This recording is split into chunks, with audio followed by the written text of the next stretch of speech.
Welcome to Luca and Miguel. Enjoy the video. You're starting the factory reset now. First, check power and lights so the device can accept commands. Once the Home Mini is powered, locate the mic mute switch, if present, because its position affects the process. Make sure you have the Google Home app and Wi-Fi password handy for reconfiguration later, and put your phone close to the speaker. Doing these steps prevents interruptions and speeds the reset. This is why you prepare before pressing any buttons or holding the surface down. You'll now perform the physical reset. Follow the correct method for your model.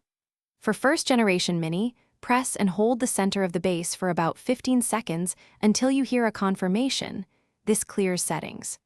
For second generation, press and hold the small factory reset button on the underside for about 10 seconds until the lights flash. During the process, don't unplug the device. Maintaining power ensures the firmware completes the wipe and avoids bricking or partial resets.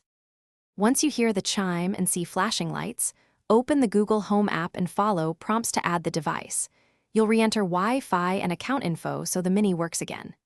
If the app can't find the speaker, make sure Bluetooth and location are enabled on your phone, then reboot your phone, router, and the Mini before trying again. If problems persist, try pairing with a different phone to rule out device-specific issues, because often the problem is the mobile device, not the speaker. Thanks for watching and please subscribe. It's the best investment you'll ever make.